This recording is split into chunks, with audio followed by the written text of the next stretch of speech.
خوب شاید مراد شہید یہ ہو. کہنے کے بعد دوبارہ مصنف نے اعتراض کیا شہید کے اوپر کہ ایھا شہید، آپ اس احتمال کو جو آپ کے لیے ہم نے توجیح بیان کی ہے، اس توجیح کو بھی ہم رد کریں گے. کس کے ذریعے سے؟ وَيَكْفِي فِي إِثْبَاتِهَا، یہ عبارت ہے وَيَكْفِي فِي إِثْبَاتِهَا فِي إِثْبَاتِ الْأَهْلِيَّةِ. کیا کافی ہے؟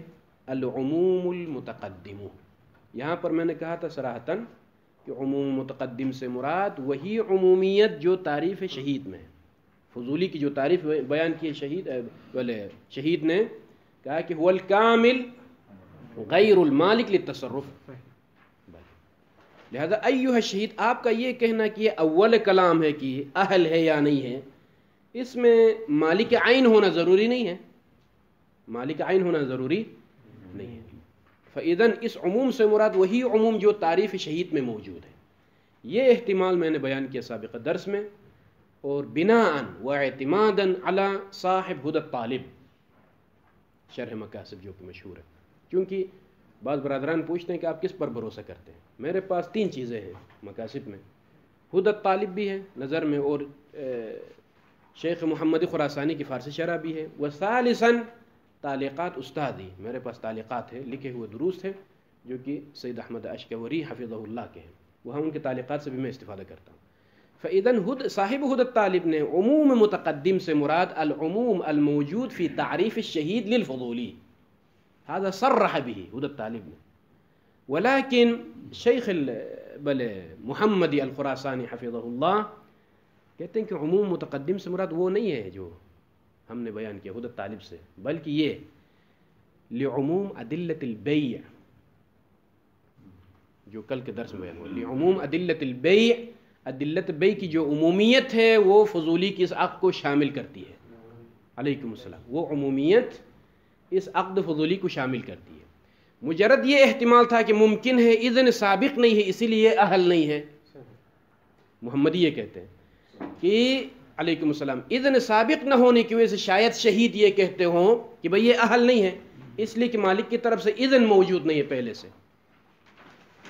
تو شیخ انصاری بیان کرتے ہیں کہ ایھا الشہید، یہ جو عموم ہے، عموم ادلہ قرآنی، اس عموم میں اذن کا سابق ہونا ضروری نہیں ہے. کسی کا اہلیت ثابت کرنے کے لیے اذن سابق ہونا ضروری نہیں ہے. فاذن فضولی اہل ہے اگرچہ اذن سابق نہ بھی ہو، اذن سابق نہ بھی ہو تب بھی اہلیت اس کے لیے ثابت ہے ایھا الشہید.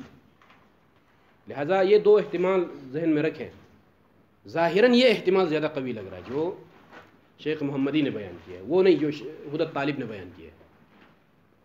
لہذا ولعل بل ويكفي في اثباتها في اثبات اہلیت العاقد، اہلیت عاقد کی بلے ثابت کرنے کے لیے کافی ہے. کیا کافی ہے؟ العموم المتقدم، عموم متقدم. اس عموم سے احتمال ثانی جو ابھی بیان کر رہا ہوں وہ یہ ہے جو کہ لعموم ادلۃ البیع والعقود. اس عموم کی وجہ سے اس کی اہلیت کیسے ثابت کیا ہے شیخ الاعظم، اس کو سمجھنے کی ضرورت ہے. یعنی شہید کی اس احتمال کو دفع کرتے ہوئے کہ بھئی شہید کی شاید مراد یہ ہو. ولعل، یہ جو عبارت ہے نا ولعل مراد الشہید، یہاں سے کیا بیان کرنا چاہتے ہیں شیخ اعظم؟ شہید ثانی کا جو اعتراض تھا مشہور کے اوپر، اس کے لیے کوئی توجیہ، وہ توجیہ ہے کہ شاید مراد شہید یہ ہو کہ ان الکلام فی اہلیت العاقد، عاقد کی اہلیت میں. کس اعتبار سے ہے؟ اس لیے کہ شہید کی نگاہ میں عاقد کا مالک ہونا ضروری ہے، یا موزون ہونا ضروری ہے، یا وکیل ہونا ضروری ہے، یا ولی ہونا ضروری ہے. اور یہاں پر فضولی نہ مالک ہے، نہ وکیل ہے، نہ موزون ہے، نہ ولی ہے. تو یہ اس کا مطلب یہ کہ اہل نہیں ہے عقد کے لیے. شاید مراد یہ ہو. پھر شیخ اعظم کہتے ہیں کہ وَيَكْفِي فِي إِثْبَاتِ الْأَهْلِيَّةِ، اہلیت ثابت کرنے کے لیے کافی ہے عموم متقدم. کون سا عموم متقدم؟ جو عموم قرآنی ہے. وہ کیسے کافی ہے یہ سمجھنا ضروری. وہ یہ کہ چونکہ شہید نے نااہل قرار دیا اس عاقد کو، چونکہ مالک نہ ہونے کی وجہ سے، معذون نہ ہونے کی وجہ سے. ٹھیک ہے مالک تو نہیں ہے، ولی بھی نہیں ہے، لیکن یہ معذون نہ ہونے کی وجہ سے نااہل ہونا یہ صحیح ہے؟ یعنی شیخ کہتے ہیں کہ صحیح نہیں ہے. کیوں؟ اس لیے کہ معذون تو ہے بلے فضولی عاقد، لیکن یہ اذن سابق نہیں ہے. اذن سابق نہیں. اذن سابق نہ ہونے کی وجہ سے نااہل نہیں ہوتا ہے، یہ کہنا چاہتے ہیں شیخ اعظم. ایھا الشہید، اذن سابق میں نہ ہونے کی وجہ سے عاقد نااہل نہیں ہوتا، اہلیت برقرار رہتی ہے، اس لیے کہ سبق اذن پر لا دلیل علیہ. ذہن میں ہے نا شیخ کی عبارت، علی سبق الاذن، اذن پہلے ہی ہونا چاہیے، اس پر ہمارے پاس کوئی دلیل نہیں ہے. فاذن یمکن ان یلحق الاذن، بعد میں اذن ملحق ہو جس کو اصطلاحاً اجازہ کہا جاتا ہے، تو فاذن اہلیت ثابت ہوتی ہے. لہذا اس عبارت میں تأمل کریں کہ جو صاحب حد طالب نے بیان کیا اور شیخ خراسانی نے بیان کیا. ما ذکرہ الشیخ الخراسانی اقرب، بھلے بندہ حقیر، یعنی مطالعے میں اس نتیجے تک میں پہنچا ہوں کہ جو شیخ خراسانی ذکر کیا محمدی نے فارسی شرح میں، هو الاقرب لتوضیح العبارہ والتأمل علیکم. المهم ننتقل الى الدرس الجديد. وقد اشتهر الاستدلال عليه على بيع الفضول بقضية عروة البارقي. مطالب کو ربط دے دیں، کیونکہ ربط مطلب بہت ضروری ہے، چونکہ عبارتیں بہت طویل ہیں. یہاں سے شیخ اعظم انصاری روایات میں داخل ہوتے ہیں جو روایتیں صحت فضولی پر دلالت کرتی ہیں عند المشہور. ممکن ہے شیخ خود مناقشہ کرے بعض روایات میں. ترتیب کے لحاظ سے اگر ہم بعض شروحات میں اس ترتیب سے ادلہ بیان، سب سے پہلی دلیل صحت فضولی پر شہرت، المشہور الصحہ تقدم اول مسئلے میں. دوسری دلیل بلے علامہ کی عبارت سے عند علمائنا اجماع کی طرف اشارہ ہے. تیسری دلیل جو کہ زیادہ مہم ہے بیع فضولی میں، صحت فضولی میں، العمومات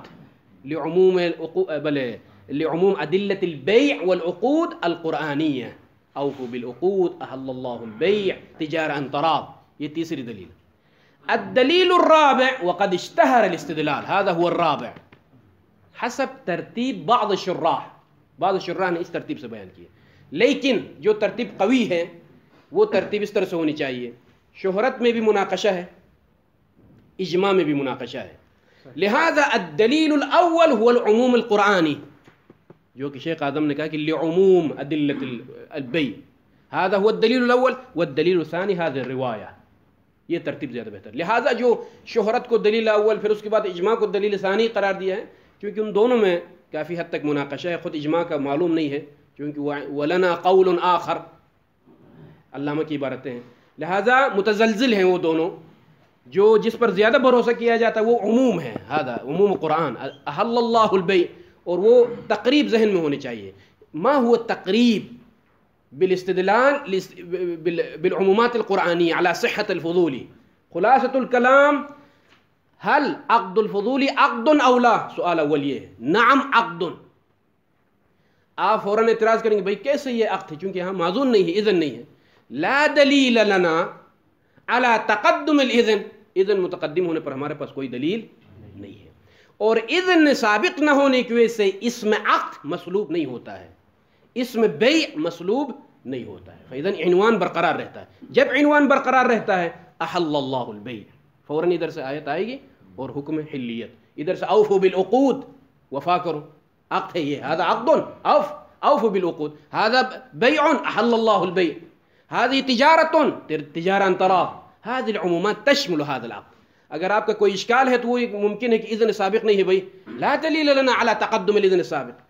یہ تقریب عمومات قرآنی سے ذہن میں رکھیں، چونکہ آخر تک شیخ کہیں گے جہاں کہیں مناقشہ اور روایت میں کہتے ہیں کہ ولنا ويكفي لنا العموم على صحة الفضول. اگر کوئی روایت میں مناقشہ بھی کرے کہ ولنا العموم القرآنی، وہ عموم قرآنی یہ ہے، یہاں پر جو ہے تقریب معلوم ہونا چاہیے. خوب. الدلیل الثانی على ترتیب بعض الشراح اشتهر الاستدلال عليه على بيع الفضول بقضية عروة البارقي. اشتهر، شیخ نہیں مانتے، طویل ہے بحث جو کہ، اور اس کو بھی ذہن میں رکھے کہ وہ جو شیخ نے اپنے لیے مؤید قرار دیا اس روایت کو سابقہ درس میں، کہاں پر گزر گیا یہ مطلب مشائخنا؟ مشہور اور شیخ کے درمیان جب تنازع ہوا بھئی جو ہے معاملہ موضوعاً فضولی سے خارج ہوتا ہے یا نہیں، کس بنا پر؟ اگر مجھے معلوم ہو مجھ فضولی کو کہ جناب مالک قلباً راضی ہے، اگرچہ صراحتاً اذن تو نہیں کہا ہے لیکن قلب، اس کی وجہ سے یہ معاملہ فضولی کے دائرے سے موضوعاً خارج ہوتا ہے یا نہیں؟ مشہور نے کہا کہ لا یخرج، خارج نہیں ہوتا، اس لیے کہ عروہ فضولی کے ذریعے سے، روایت عروہ کے ذریعے سے انہوں نے استدلال کیا. یہ مؤید ہے اس بات کے لیے، مشہور کے لیے، کہ بھئی فضولی کو علم قلباً معلوم تھا کہ پیغمبر اسلام راضی ہے، اس کے باوجود یہ معاملہ کیا. اور اسی کی صحت پر یہ روایت موجود ہے. الاستدلال على صحة الفضول برواية عروة البارقي دلیل على ان علم العاقد برضا المالک لا يخرج العقد عن الفضولی. اس طریقے سے انہوں نے استدلال کیا. شیخ اعظم نے کہا کہ نہیں، روایت عروہ میرے حق میں ہے جو میں کہتا ہوں. وہ کیسے؟ اس لیے کہ عروہ نے تصرف کیا ہے، اذن اجازہ آنے سے پہلے ہی تصرف کیا ہے، اور فضولی کو جب تک اجازہ نہ آئے تصرف نہیں کر سکتا. یا یہ تصرف حرام ہو سکتا ہے یا حرام نہیں ہے. اگر آپ حرام کہیں گے تو مشکل پیش آئے گی، اس لیے کہ پیغمبر اسلام نے بعد میں تائید کی ہے بارک اللہ صفقت یمینک، لہذا تصرف حرام نہیں ہو سکتا ہے. پھر یہ تصرف فضولی کے لیے جائز بھی نہیں ہے، تو کیسے اس کو ہم حلال قرار دے دیں؟ کہا کہ هذه المعاملہ لیست فضولی اصلا، اس لیے پہلے سے ہی معلوم تھا کہ پیغمبر اسلام قلبی طور پر راضی ہیں. جب رضا ہو تو یہ معاملہ فضولی نہیں ہے، اجازت کی طرف محتاج بھی نہیں، تصرف بھی کر سکتا ہے. هذا بیع وليس فضولیا. فإذن یہ بحث آج اور واضح ہو جائے گی انشاءاللہ تعالیٰ. دیکھیے، سب سے پہلی بات یہ ہے کہ روایت کے مضمون کو سمجھنا ہے، پھر اس کے بعد تقریبی استدلال عند المشہور، ثم رد الشیخ الاعظم على الروایہ على استدلال. خوب، حيث دفع إليه النبي صلى الله عليه وآله وسلم إليه إلى البارقي دينارا. خوب، وقال النبي له للبارقي ماذا قال؟ يا بارقي اشتري لنا به بهذا الدينار شاة. هذه الشاة لماذا؟ للأضحية، قربانی کے ایام قریب ہے. خوب، فاشترى البارقي به بهذا الدينار الواحد، بهذا الدينار الواحد. ماذا اشترى؟ شاتين. ما شاء اللہ، ایک شات نہیں، دو شات خریدا اس نے. خوب، ثم جب واپس ہوئے معاملہ کرنے کے بعد، مسلخ سے جب واپس ہوئے، راستے میں جدیدہ میں کوئی بندہ مل گیا، ثم باع احد الشاتين في الطريق بدينار. راستے میں واپسی میں جو ہے ایک شات کو ایک دینار میں بیچ دیا. فأتى النبي صلى الله عليه وآله وسلم بالشاة. فأتى البارقي النبي بشاة بعد والدینار. وہی دینار، ایک دینار نبی نے دیا تھا اس دینار کو، اور ساتھ ساتھ ایک شات کو بھی لے کر آئے. خوب، فقال له رسول الله صلی اللہ علیہ وآلہ وسلم ماذا قال؟ بارک اللہ لک فی صفقت یمینک. صفقہ کہتے ہیں یہ جو ہاتھ ضرب الید علی الید، اس کو کہتے ہیں صفقہ. قدیم زمانے میں صفقت الیمین معاملہ مکمل ہونے کی دلیل ہوتی تھی. اس طریقے سے، اس سے یوں کرنا دوسرے کے ہاتھ کے اوپر، معاملہ کمپلیٹ ہو گیا، مکمل ہو گیا. صفقت الیمین، یہ جو آپ نے کیا ہے معاملہ، هذه المعاملہ ممضات و کاملہ 100%، لا شک. بارک اللہ، یہ جو معاملہ مکمل ہوا ہے اس میں برکت ہو. خوب، اب آ جائیں، یہاں پر دو چیزیں ہیں، مرحلہ اولا اور مرحلہ ثانیہ. مرحلہ اولا میں پیغمبر اسلام نے کہا تھا کہ جا کے شات خریدو، شات. اس نے جا کے کیا کیا؟ دو شات خریدے. اس میں اس مشکل کو حل کرے، اس میں اس قدر بحث نہیں ہے، اس لیے کہ یہاں فضولی ہونے سے آپ اس معاملے کو خارج کر سکتے ہیں. بھئی یہاں پر ممکن ہے احتمال فضولی آ جائے. وہ کیسے؟ بھئی نبی کی طرف سے اذن، الاذن لشاتن، ایک شات کے لیے اذن ہے، جا کے اس نے دو شات خریدے. هل هذا فضولی اولا؟ یہ مرحلہ اولا ہے. اس میں ہمارا جواب کیا ہوگا؟ شیخ کیا کہتے ہیں، دیکھیں، بل فإن بیعہ بیع البارقی، یہ جو راستے میں آ کے جو بیچا ہے، وقع فضولا لا شک ولا شبہ، یہ فضولی ہے. یہ استدلال اس طرح سے کیا. خوب، وَإِن وَجَّهْنَا، یہ مرحلہ اولا کی طرف اشارہ ہے. یہ وَإِن وَجَّهْنَا، وَإِن وَجَّهْنَا شَرَاءَهُ، شراء البارقی عَلَى وَجْهٍ، اگرچہ ہم توجیح بیان کریں کس چیز کے لیے جو شرع ہے، دو شات کا جو معاملہ ہے، وہ عَلَى وَجْهٍ، ایسی صورت پر کہ یخرج هذا الوجہ، یہ وجہ خارج کرے کس چیز کو؟ آگا اس معاملے کو، اس شرع کو، عن الفضولی. تقدیر عبارت یوں ہے، بلے وَإِن وَجَّهْنَا شَرَاءَ الْبَارِقِ عَلَى وَجْهٍ يُخْرِجُ هَذَا الْوَجْهُ شَرَاءَ الْبَارِقِ عَنِ الْفُضُولِ. تقدیر عبارت تاکہ واضح ہو جائے. ضمائر پلٹائیں آگا. ایسی وجہ پر ہم توجیہ بیان کریں گے کہ یہ وجہ اس شرع بارقی کو اخراج کرے گی عن الفضولی، فضولی ہونے سے. وہ کون سی توجیہ ہے؟ شیخ لم یبین کون سی توجیہ ہے جس کی بنا پر آپ شرع جو 2 شاد کا معاملہ کیا ہے اس کو فضولی ہونے سے خارج کریں گے. اس لیے کہ احتمالات کثیر ہیں، لیکن ایک احتمال ذکر کر، وہ یہ کہ ممکن ہے، پہلی بات ہے کہ کوئی قرینہ یا حالیہ مقالیہ ہو نبی کی طرف سے، تو حرج نہیں ہے، حد اقل ایک ہونا چاہیے، 2 خریدنے کی اجازت ہو پہلے سے، حالیہ یا مقالیہ جو بھی ہو، درمیان میں بینہما کوئی کلام ہو اس بنا پر ایک. لہذا جب پہلے سے ہی اذن موجود ہے تو یہ فضولی نہیں ہوگا. یا یہ کہ یہ جو شات روایت میں اشتری لنا شاتن، شات وحدت مراد نہیں ہے بلکہ شات جنس مراد ہے. شات بمعنى الجنس، والشات بمعنى الجنس يصدق على أكثر من واحد.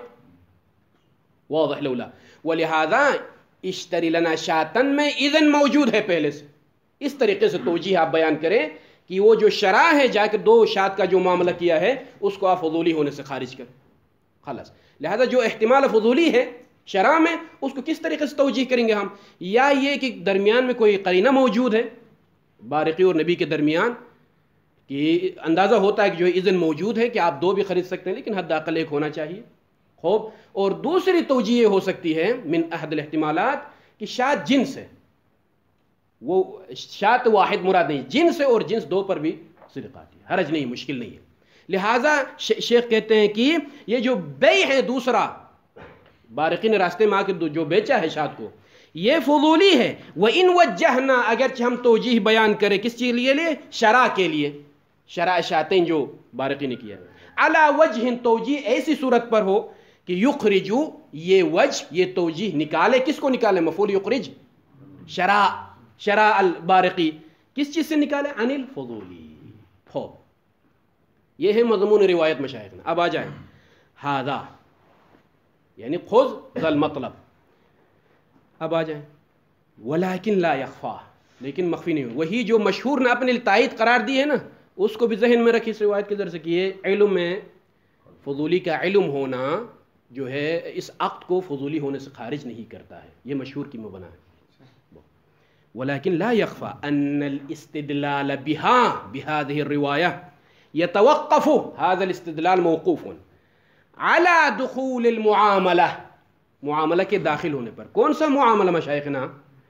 المقرونتی، یہ معاملہ جو کہ مقرون ہے برضا المالک، رضائے مالک کے ساتھ جو مقرون ہے وہ فضولی میں کہاں پر داخل ہے؟ دخول فی بیع الفضولی، فی بیع الفضولی متعلق دخول المعاملہ المقرون بالرضا، هذه المعاملہ داخلۃ فی الفضولی. اس بنا پر استدلال کرنا درست ہے،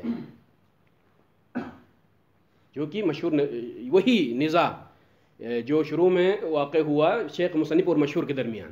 مشہور نے کیا کہا؟ اذن اگر ہو پہلے سے تو معاملہ فضولی ہونے سے خارج ہوتا ہے، صرف علم ہونا کافی نہیں ہے. شیخ کہتے ہیں کہ ان کی مبنا کے اوپر بنا پر یہ استدلال درست ہے. کون سا استدلال؟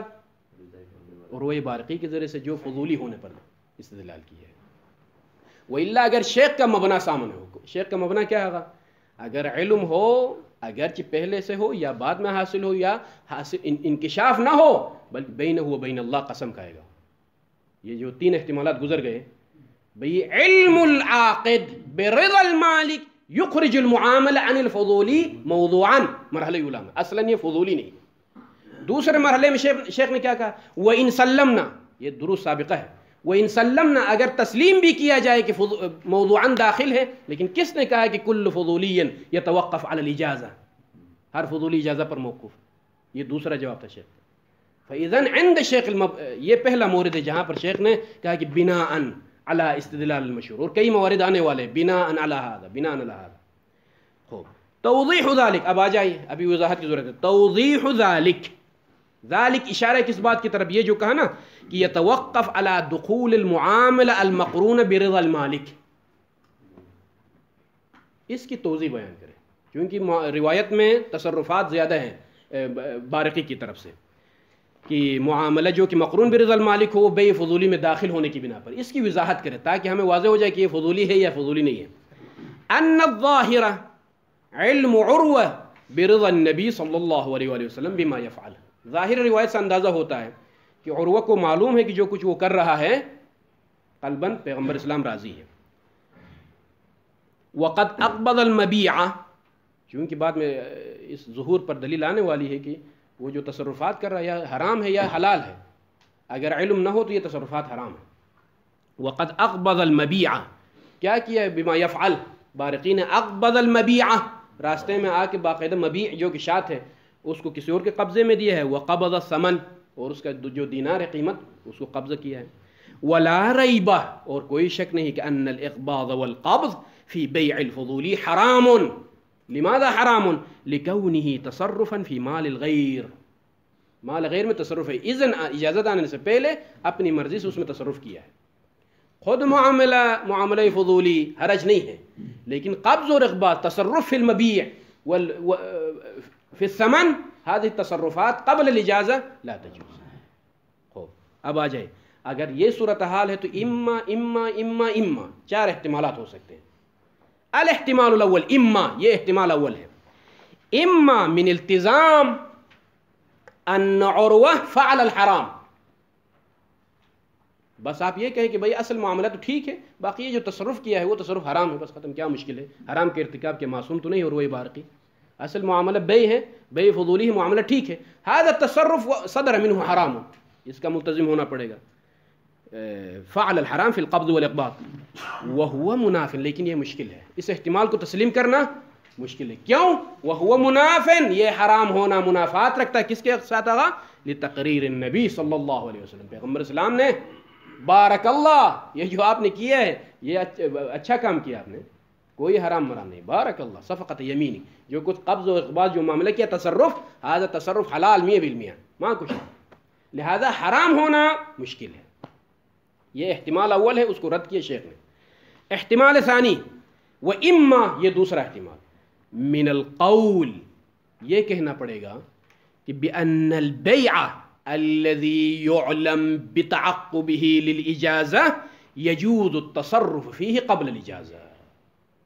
یا یہ کہنا پڑے گا کہ وہ بیع، اب یہ بیع سے مراد تطبیق کر ہماری مثال میں یہ جو بارقی نے کیا ہے، یعلم بتعقبه للإجازة، جہاں پر یہ معلوم ہو کہ قطعاً اس کے ساتھ اجازہ بات میں آنے والا ہے مالک کی طرف سے، تو یجوز التصرف فیہ، وہاں پر اس مورد میں اس بیع میں تصرف کرنا جائز ہے قبل الاجازت، اگرچہ ابھی اجازت صادر نہیں ہوا مالک کی طرف سے، لیکن مجھے معلوم ہے، میں فضولی ہوں، کہ یتعقب الاجازہ، قطعاً اجازت بات میں آنے والا ہے، تو یہاں پر تصرف جائز ہے.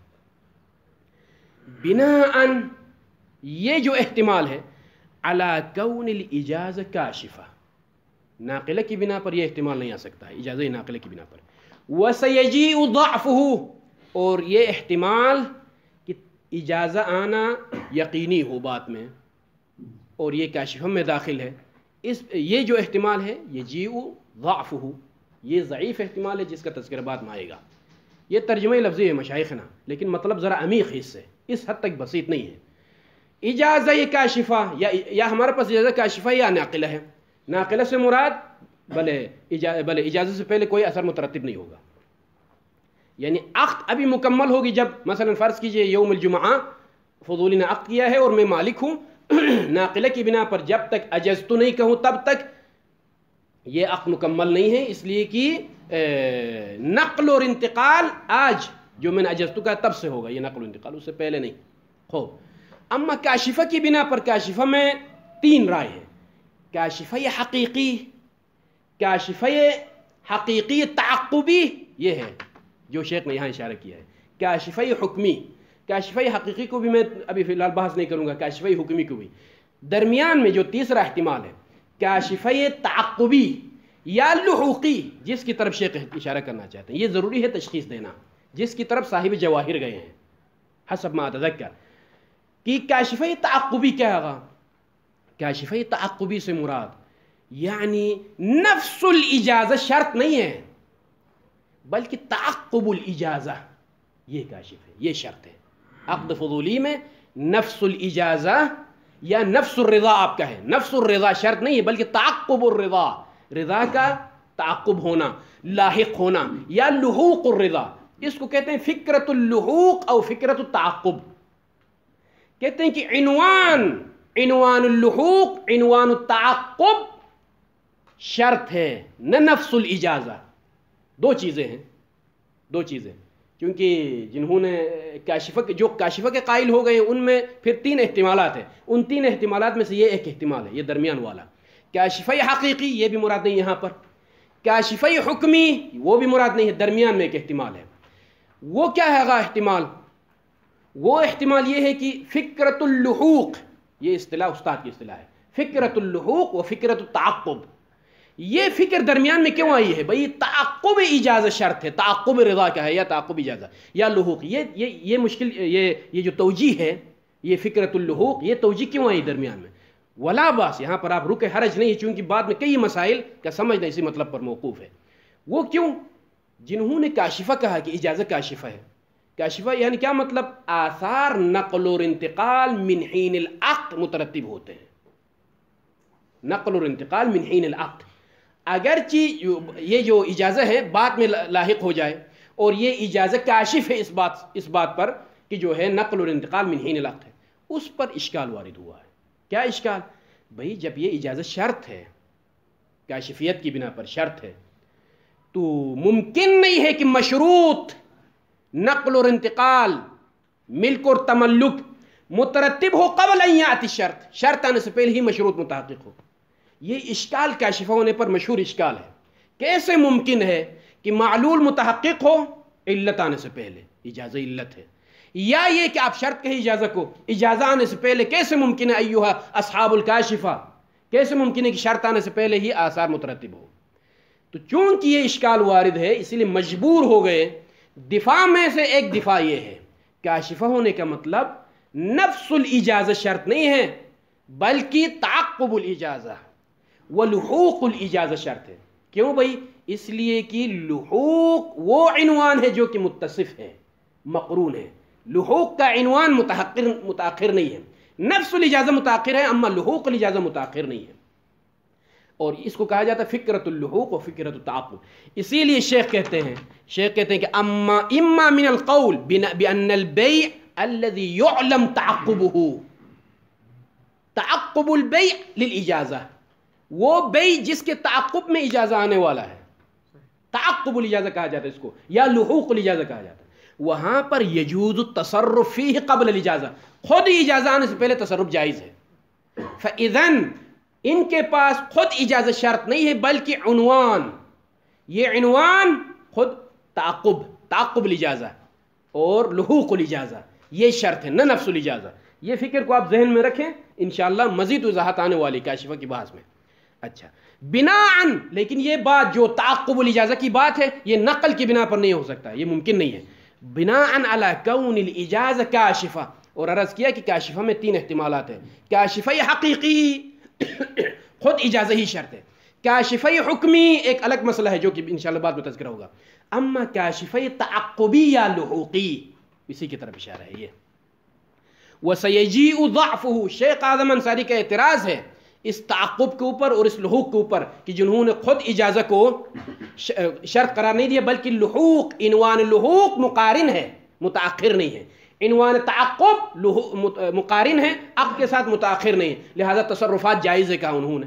شیخ اعظم کا جو مختصر اعتراض ہے وہاں پر وہ یہ ہے کہ مولانا کلامکم یتنافی مع ظہور الادلہ، ادلہ صحت کا جو ظہور ہے اس میں خود رضا، خود اجازت شرط ہے، نہ عنوان لحوق نہ عنوان تعقب. لہذا یہ جو تصرفات کی جواز کا آپ لوگ قائل ہو گئے، یہ درست نہیں ہے. یہ دوسرا احتمال ہے. تیسرا احتمال فیدور الامر، احتمال اول بھی باطل، احتمال ثانی بھی باطل کیونکہ ضعیف ہے. فیدور الامر بین ثالثاً، تیسرا احتمال کے درمیان. وہ تیسرا احتمال کیا ہے؟ وہو جعل هذا الفرد، اس فرد کو، کون سا فرد مشائخنا؟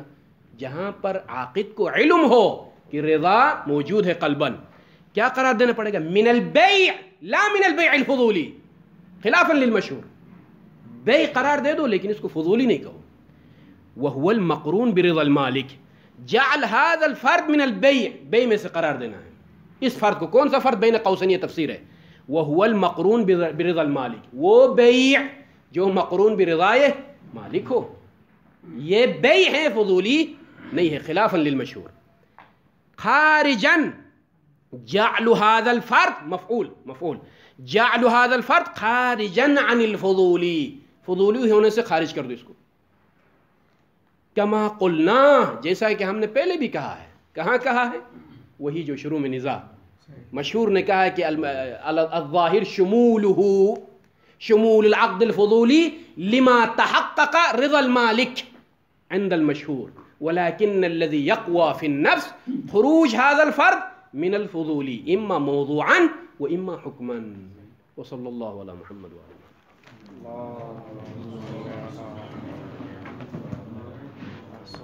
أحسن الله إليكم.